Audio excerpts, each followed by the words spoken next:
It is not very often that we meet a queen. I am deeply privileged and honored to meet a queen from Africa. Queen Diambi is here with us today on the Voices of the Future platform.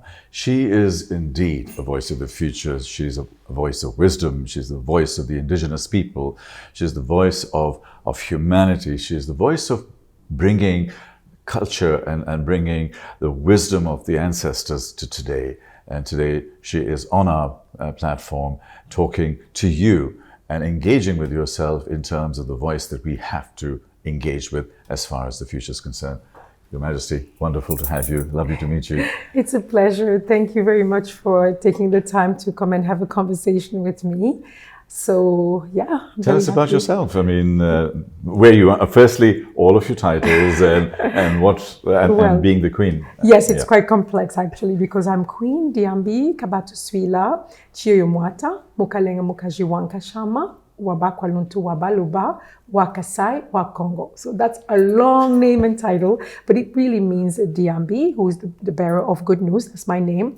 Kabatuswila is my father's name. It means be aware of your surrounding. Chiyomwata is the lineage of kingship that I hold, and of the Bakwaluntu people. So the Bakwaluntu people is the kingdom. So the kingdom is not land, it's a people in our culture. Right. And then we belong to the Luba ethnic group.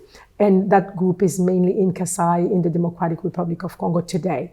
But I'm also Grande Mãe do Povo Banto Brasileiro, that is a traditional queen in Brazil, of the African descendants of Brazil, close to 100 million people, representing a bridge between the African descendants or the diaspora of Brazil with the continent of Africa, especially in terms of our culture, our cultural heritage, and our history. And also just this year I was crowned Reina de los Congo de Panama, and it's the same thing, but this time for the descendant of Congo in Panama. I mean, I am overwhelmed just by all of these amazing positions that you have. But you started out in a more unique sort of way. Tell us about that. Indeed, indeed. So my mother is a Belgian. I was born in Belgium, but my father is Congolese, and he was a student in Belgium from the Congo after the independence. They needed to send many young men, especially in Europe, and they got their degrees, and they also met love wherever they went.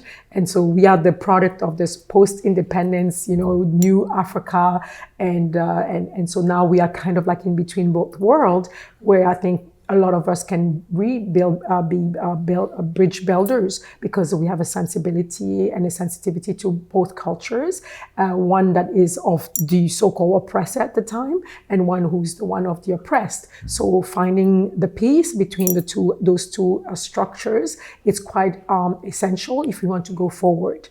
But in order to do so, we also need to know where we come from, and we have to be able to sit and speak about the truth, the experience, and highlight things that oftentimes have not been highlighted, so that we can lift up, the part of the equation that always been, the losing part of the equation. You are, and I will refer to this book later, a titan of Africa, and you're a genuine titan of Africa. But talking about Africa, there is an image deficit. There is a, extraction of resources. The people haven't been given a fair chance. Where is Africa important today for us as a globe? Because it is the final frontier. Can you give your perspective of why Africa is important? What do we need to learn from it? And how do we build it as a voice into the future? Well, I'm going to flip this a little bit and say Africa is the original frontier, because we all came from Africa. Sure.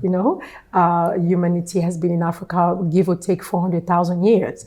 And we started to leave Africa around 70 to 100,000 years ago, not more than that. So the great majority of the human experience actually happened there. So this is now the final frontier on this side, not the other way around. So I have to make precision about that. But also, when I was I'm an economist, and also then I became a psychologist. So I lived in Africa, for most of my youth until about 16. Then I went to live in Europe, and then I went to the United States to study. I became an economist, in the United States, went back to Europe to work as a consultant for the European Commission and other, institutions in Europe, including governments, and to instruct or to counsel and advise on policies regarding the conversion of the different currencies in Europe at the time. So it was really monetary policies and all that, those aspects, monitoring the convergence criteria and things like that. And then, of course, I went back to the United States, and when I got there, I went back to school and became a psychologist. So between an economist and a psychologist, I think it's a great mix, and also a teacher. I had a bit of a run as being a French teacher. Gives me a good perspective on, a broader perspective on how to analyze the current situation. And it's oftentimes I look at us as the patient, so Africa for me comes in place because for too long, Africa has been used, but put out of the narrative as being essential contributors for the human civilizations as they manifested in so many places of the world. To exploit Africa, which is not just a today story, before the gold, before the oil, before the diamonds, before the agriculture, the wood, they were the humans. So the first resources that came out and exploited out of Africa were the humans of Africa. There was a huge period of human trafficking that lasted at least 800 years. Wow. Between the East Africa with the Arab, work that they did in human trafficking and the Western world. So, and of course, we don't put history on stand, because if we did, I wouldn't be here. Sure. So I'm a product of all that, and that's the story of humanity. So there's not to put on stand, but the problem is to do that, we needed to have a narrative to close the gap of our own cognitive dissonance. When you are going to go and use and abuse people, and as you are a people, you have to create a story that allows you to do that and to be able to live with yourself. So the story was, well, they're not Christian or they're not Muslim, they're savages. And so the whole story now, the spin that they put on the continent was that, well, we were so not non-human or close to not being human that we could, suffer such kind of plague. And which wasn't fair, of course. But now that story has persisted till these days, where African people are often, on the bottom of the ladder, not because of fault of their own, or not because of a genetic defect, but because of the huge appetite everybody else around Africa has had for Africans' capability to be included in the economic system as a resource, human or material resources. So today, I feel like it's the time that we stop the nonsense, because the nonsense is costing us, not just the Africans of the continent, but all the Africans of the world that I equate to humanity. So because lacking of understanding of what was happening on that continent prior to us developing other civilization, the lack of understanding of what else happened on the continent is taking away a part of our ability to understand the reality as it actually is, and is also taking away our ability to come up now and for the future with tools that are inspired of great success of how we develop civilization that were on that continent. And thank you for reframing the context from the final frontier to the original frontier.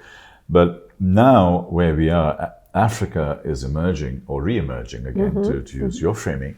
And it's brilliant. So, but where do we see Africa in 10 years' time and in 20 years' time, both in terms of society and in terms of technology, business, etc.? Because I see that there's huge new opportunity. And what we need to do is to make sure that it doesn't get exploited again. Yes. I mean, of course, in front of us, we have enormous challenges, because, the patterns that we have taken can continue for a while. But the thing is, we have to realize that those patterns are not sustainable, because if we keep doing this, we're going to end up, in front of a major global catastrophe.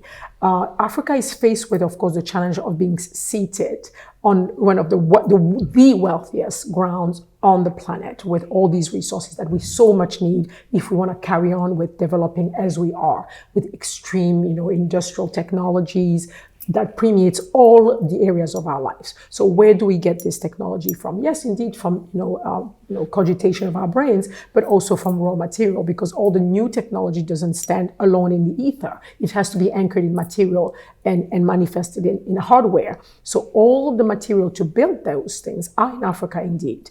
But Africa also has its own aspiration to use those materials to also build up, the cities and the infrastructures, and so now Africa can stand as a competitor for its own resources with the rest of the world. So if it does, then the clash is inevitable, because the African population will continue to grow regardless of the fact that we want to do population control, which is, I feel, not very fair, because we have the territory, we have the land, we have the size, and we have the resources to support 2 billion people, or 3 billion people, 4 billion people on our continent alone, to feed and clothe and provide them with sufficient grounds to develop. So it wouldn't be fair to say, well, we have to control population in Africa because, it's going to be too much of a weight on the planet. No, it's actually not. However, it cannot be going on unless we build the proper structure to support that kind of population growth. We're looking at some new kind of colonialism. I look at techno-colonialism. So we're being trapped with technology in a certain way, the creation of new habits, which you get stuck with. We're looking at the Belt and Road Initiative from China, which is looking at land grabs and spaces like that, and the various minerals and so on. What is your advice for us to be aware of? And what's your wisdom in terms of ensuring that this new phase is a balanced and fair environment? So here I may look at this a bit like a psychologist. And I really feel like sometimes, we are kind of like, we've been on the road, almost like an addiction road to consumption, and to constantly thinking that we need more or best, and continuing for the quest to subjugate nature, so to extract everything we can, so we can increase our comfort, or so we call. But at the end of the day, we're realizing that into most of so-called industrialized society, there is a huge gap between what appears to be, progress or evolution of comfort and inner comfort, which is like quite interesting, because you would think, okay, after we went and got grabbed on all the resources, all the land, we're now on the top of the food chain. We're supposed to be happy. We can, on the click of a button, have food delivered. Yeah. We don't have to go chase or gather and, hunt and gather food. Everything is there. You push of a button, you get hot water, electricity. We get all of that stuff and extras. We have all the things that we need, plus an array of extras that we want. And the wanting now has become the paramount value. What do you want? And when you don't know what you want, we will figure it out for you, and we'll propose this new thing that you need to have, and that's so important.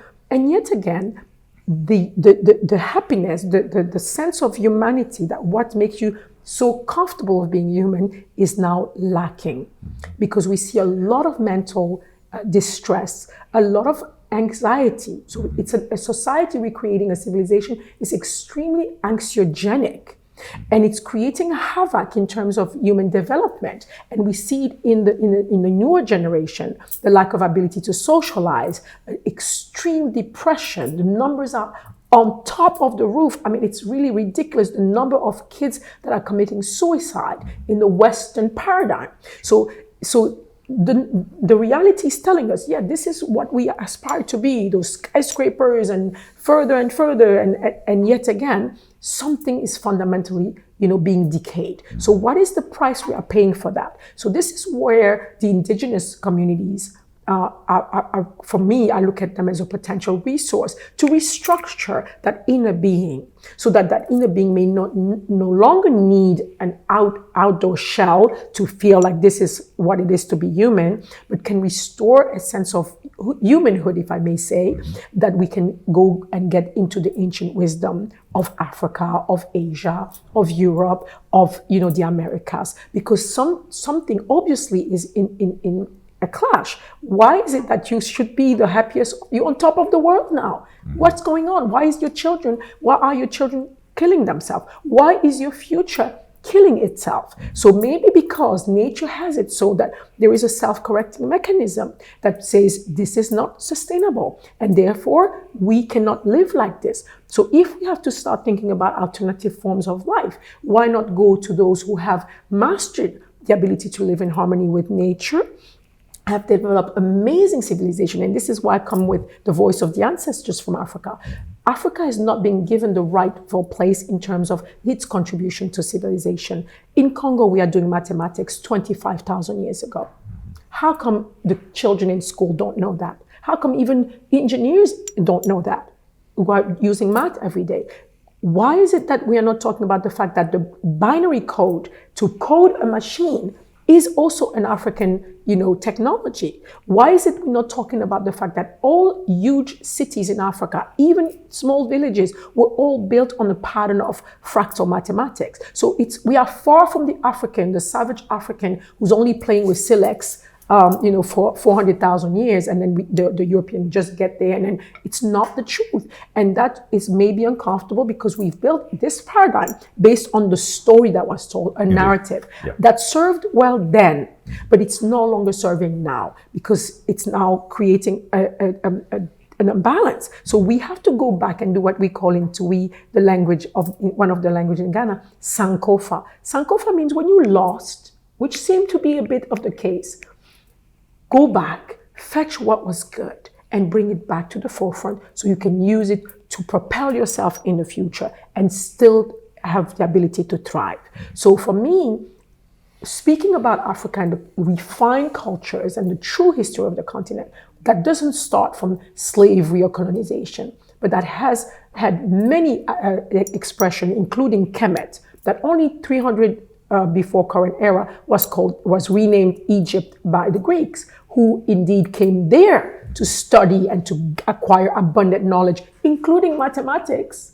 And many of those theorems that we attribute to the Greeks are actually some that they themselves said learned in Africa. So all that is important. Why? Because if you leave out a truth about your human experience, then you lack of ability to understand the system with a depth that you need. So you do not generate models that are an aberration and are in imbalance with nature. It's amazing, some of the things, your insights. On a lighter note, and then we'll talk about wisdom, you are wearing a lot of symbols and you're carrying a symbol. Yes. Would you like to share what that yes. This is my royal scepter. Okay. When I explain I'm a queen, I'm actually a woman king. Okay. So I'm not a queen, I'm a woman king. In our tradition, a queen is one who's married to a king, and she has a very, very prominent role of bringing balance to the king and so forth. But in my case, I'm a woman and I'm a king because I sit on the throne. So the fact that I carry the scepter, the royal scepter, is an indication that I sit on the throne. But it also signifies one thing. It's a responsibility that I cannot let go of. So everywhere you see me when I wear my crown, you will see me where you're holding the scepter. It is quite uncomfortable to go around the planet, holding a stick, and everybody might ask you, what is this stick, and so forth. Yeah. Is it a magic wand? I wish it was a magic wand. It's not, because if it was, I think the world would look a little greener and cleaner than it is, and maybe kinder, and maybe weapon would just vanish from the planet altogether.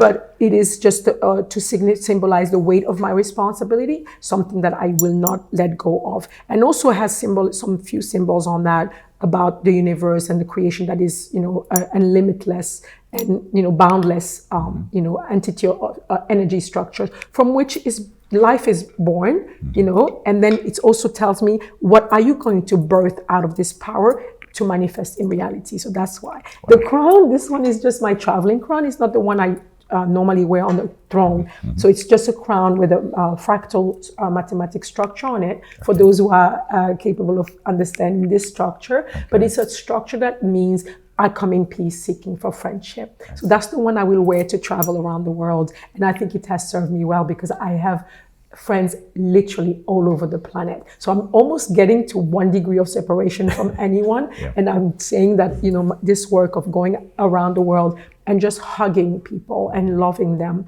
just coming with no judgment and just engaging in a relationship of friendship well, it pays, and that's the currency of the future is care and kindness.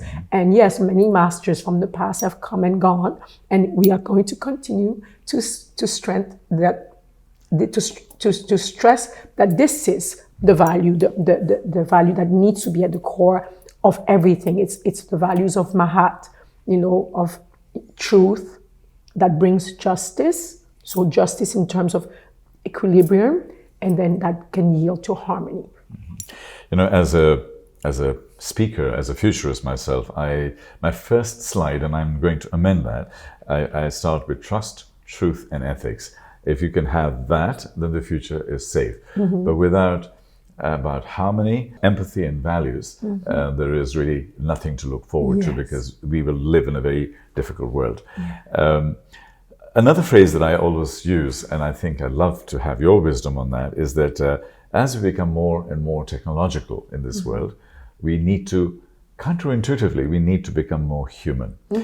Because anything that can be digitized it'll be 1,000 times faster and 1,000 times cheaper. But anything that cannot be digitized, love, harmony, compassion, intuition, common sense, history, ancestry, all of these elements, they become suddenly 100 times more valuable. And I see you as an epitome of that. So can you share how we can get your voice and your wisdom across to the world, and what are the sort of things you're doing with the Indigenous Forum and the other activities? Well, you are absolutely right, and I think I've been standing in front of people who are top engineers from MITs and brainiacs from all over the world who are really engaged into actively promote technology and artificial intelligence and how it can resolve our problems and so forth. And I don't disregard that at all. I think it's quite fantastic because a lot of solutions have been found this way. However, I also say that if you don't integrate wisdom into as a core value, wisdom being all these traits of our humanhood or humanity, which is the compassion, which is the kindness, which is the best regard for people, and slowness in judging, and quickness in forgiving, and also accepting to get out of our comfort zone, which is our cultural straitjacket. Sometimes we have to explore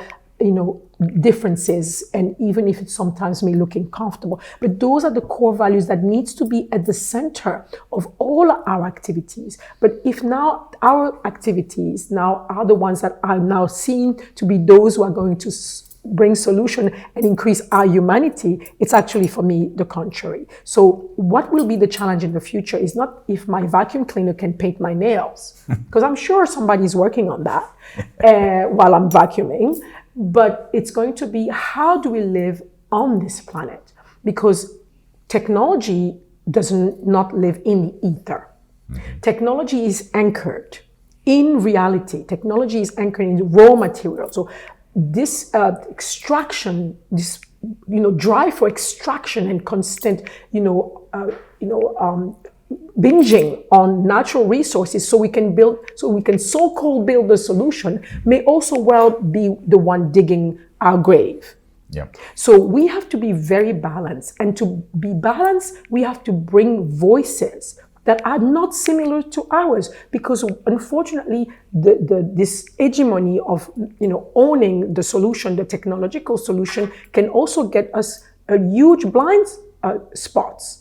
And I think like a tunnel vision, where we do not see there is a wider paradigms in which life operates. And these people from the indigenous communities have mastered a certain way of understanding reality that is beyond what we think it is, because the reality we perceive, most of it's with our five senses. However, we are maybe more complex than that, because in our tradition, we were not living here in a world of fourth dimension. We were living in a world of fifth dimension. And that's from my ancient tradition, the fifth dimension being consciousness.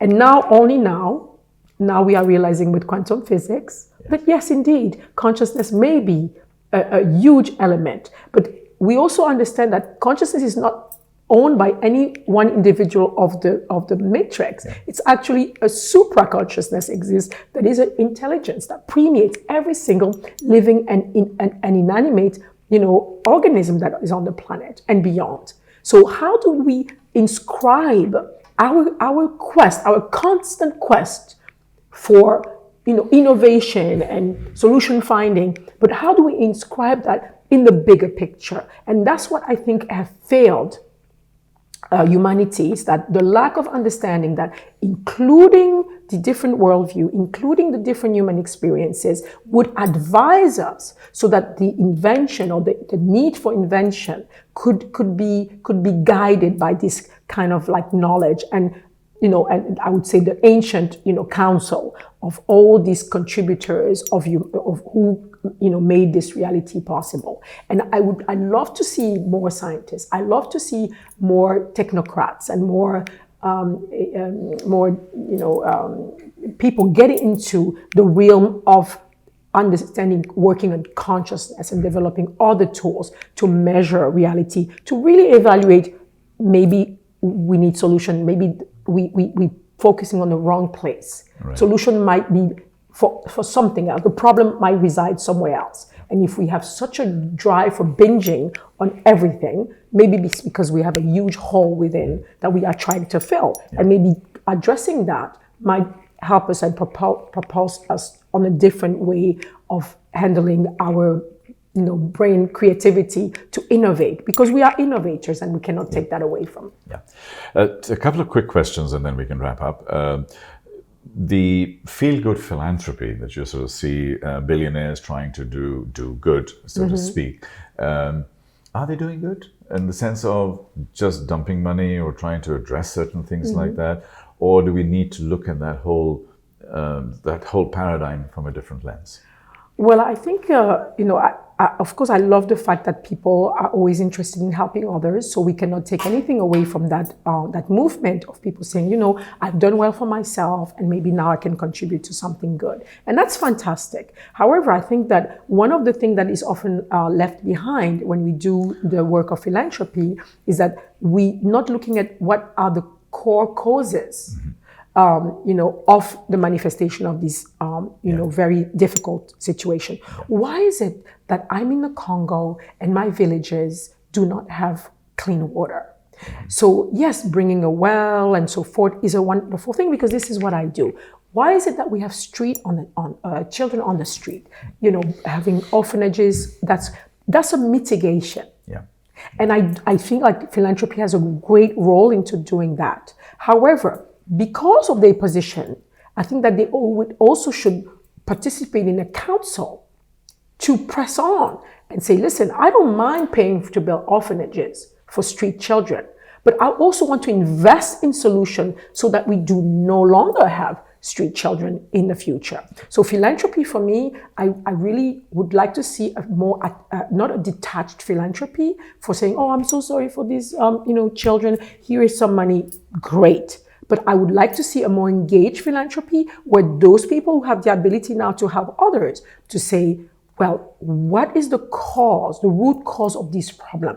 And maybe philanthropy might not be manifested in the terrain where we are dealing with the symptoms, but maybe philanthropists could stand and say, wait a minute, why do we have this problem over here? Maybe our own behaviors, not as individual, but as a collective, and some choices our societies are making are the root cause of these problems. Yeah. And it's very nice on the individual base or institutional base to go and alleviate the suffering caused by those symptoms. But the malady itself, it's much more profound. And we need that, hence this is where we need to maybe use those voices, those powerful voices, into seeing how we can, approach this in a systemic way where we can, now work on promoting solutions so that we can no longer have a perpetuation of this situation. How come we're still dealing with hunger? I know. And we are throwing away in the Western world half of our food. Yeah. So something is inherently wrong. So philanthropy for me is, okay, do this, but also get involved into finding out how we restructure or funding people who are working on delivering alternatives in the way we can live, where nobody will lose their marbles. You're going to still have your nice house and everything and your gadget, but you will see how you can get that, but in a way that is more humane. Yeah. I see a huge amount of trust deficit when it comes to institutions, whether it's the Congress or the Senate in the United States, whether it's various other institutions. All of the big institutions of the world today, United Nations, World Bank, IMF, World Health Organization, they were created 80 years ago for a problem, 80 years ago for addressing an issue then. They're just not addressing it now. So just two quick responses. One of them that I always talk about is a wisdom council. Philosophers and thinkers, and we need to bring some of that back. The wisdom of the ancestors, we perhaps need to bring that back in. Does the Indigenous program and the forum that you are leading, or any other work that you're doing, help to bridge this trust deficit in some way, or your advice on how we can do that? Absolutely. I believe many of these institutions were created with missing a huge piece of the equation.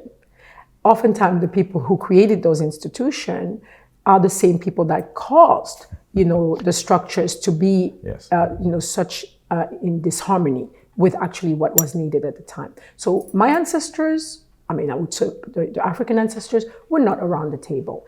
Nor were they around the table when they made the Africa we know today.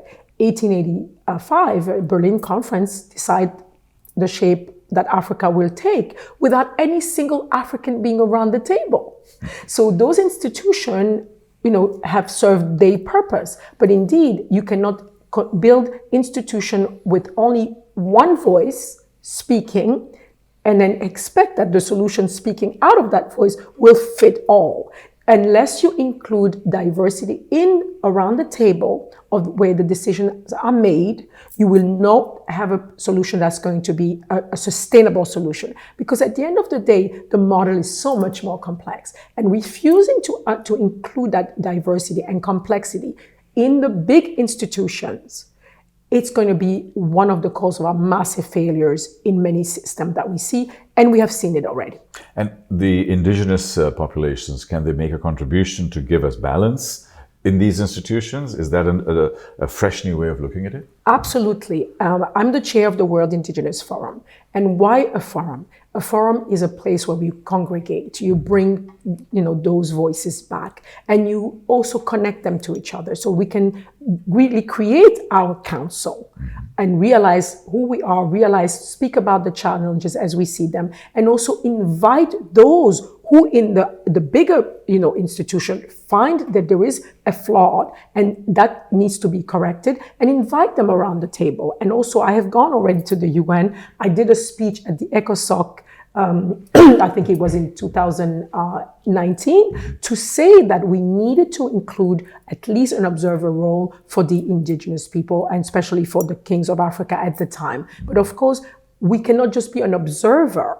That we've been observing for a long time, but we need to be in a place where our contribution can be valued, so that people can understand that we need to absolutely include these voices. And you know what? If these the people who are now on top of these institutions do not understand the need, I trust that their children will. And I already see these children from all sides of the Western societies going back themselves to meet with these indigenous people, to start learning. So nature has a very interesting way of making corrections.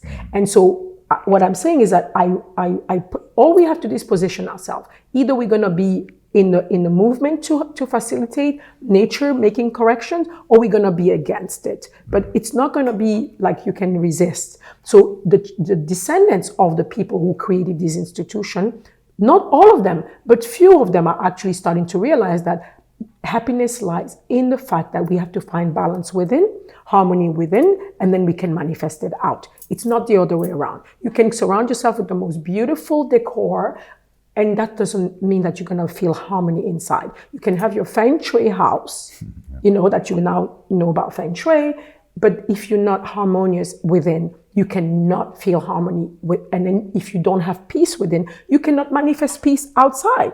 So the work is already being done. Nature is already bringing correction mechanism. It's only for us and the leaders of this world to realize what's happening. And for me, what's paramount and what's something that I regret a lot is that oftentimes when you become a leader, or what they call a leader or decision maker, you oftentimes become disconnected from the reality of everyday life. And this is something I wish for no leaders to have, and that I don't wish for myself. So I always want to make sure that every opportunity that I have, I go back in the villages. I take my shoes off. I can sleep in a hut. I can look at trees. I can, dive into a river. I can connect with all these elements that make life possible on this planet, so that I don't go, when I go around a table where I'm going to speak with people, I don't go disconnected to that, so that my voice is connected.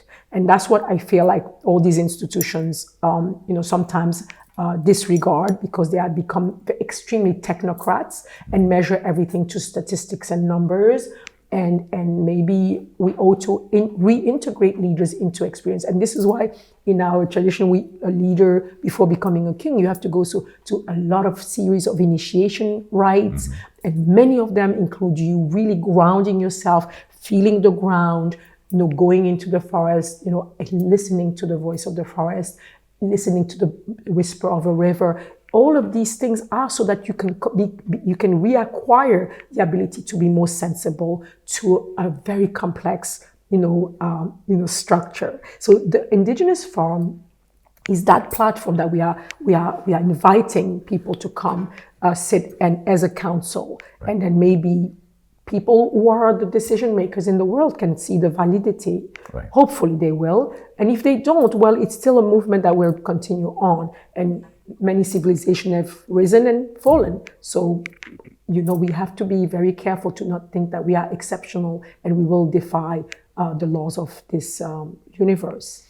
It's absolutely fascinating. I mean, we can talk forever, but I know in the interest of time, we need to be a little bit more conscious of that. You have been featured in this wonderful book, The Titans of Africa. And here we are, the Titan herself. So look at that book here. Yeah. So tell us a little bit about that, because as part of the Voices of the Future that we're doing, we're also developing a book exactly like this, and we would feature you right up front with all of the global voices, and that's what you are. What's important as far as this thing is concerned, and what's the symbolism behind this? I think one of the most important things is to showcase that being a traditional leader in Africa doesn't mean we are disconnected from the world. Doesn't mean that we are in some kind of Wakanda paradigm, locked up in the jungle somewhere, and not aware of what's going on in the world, and not wanting to engage with what's going on in the world, and not considering ourselves as part of the solution.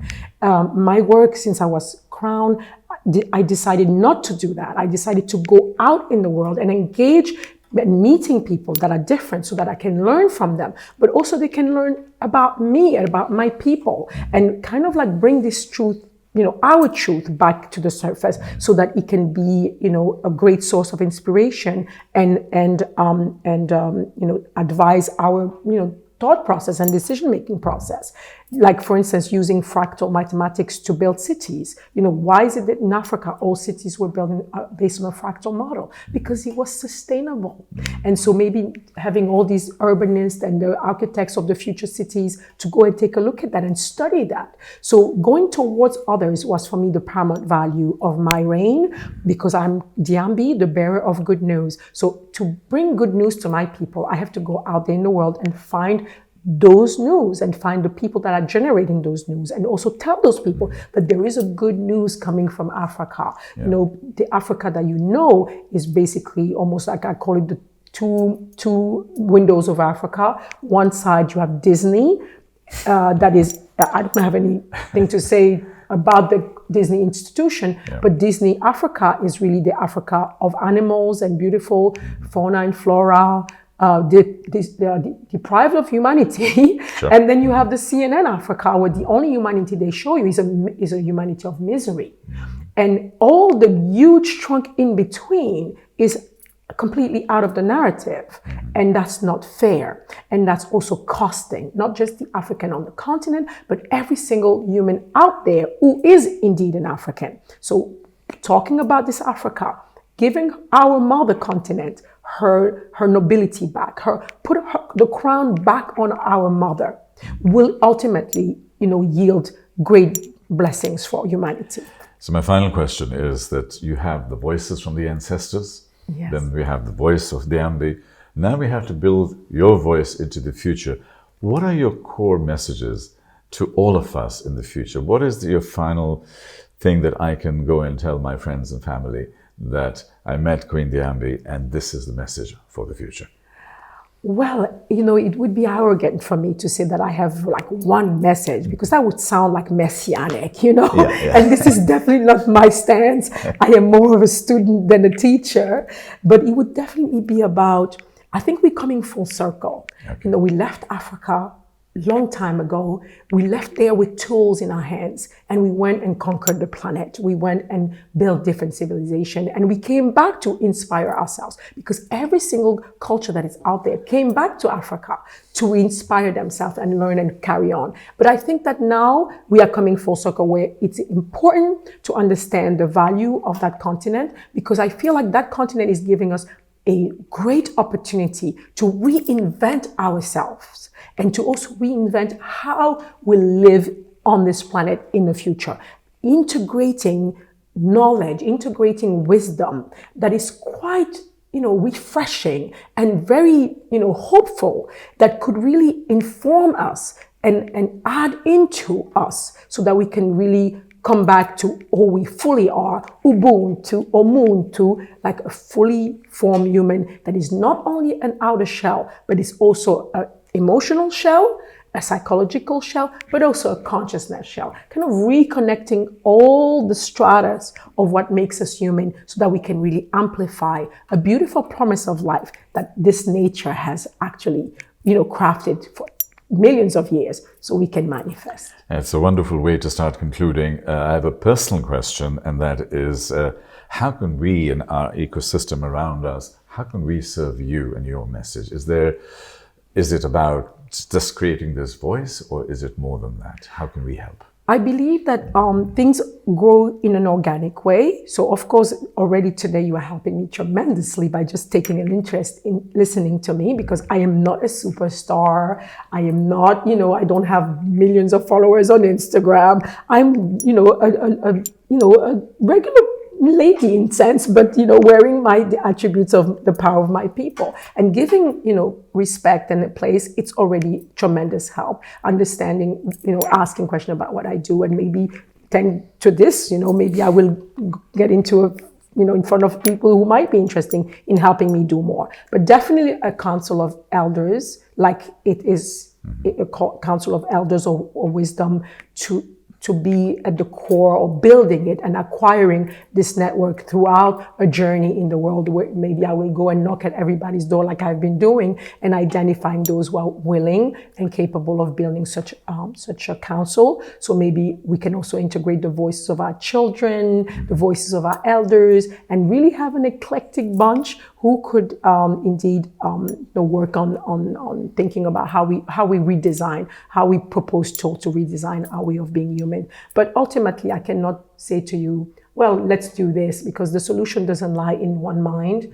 That would be, like I say, extremely messianic and very arrogant.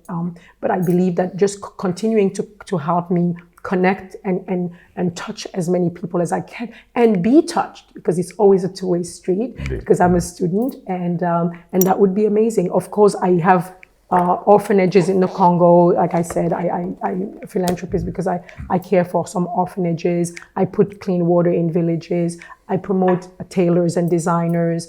I build a hospital now in the east of the Congo. Those are the basic things that I'm trying to do. But other than that, just being there to open a space for the indigenous voice to be heard, so that they can advise us and they can, help us redesign a better way to live on this planet together, and with harmony and more equity. Your Majesty, it's been fascinating. You have been gracious, you've been humble, you have been insightful, you have been wise, you have been thoughtful.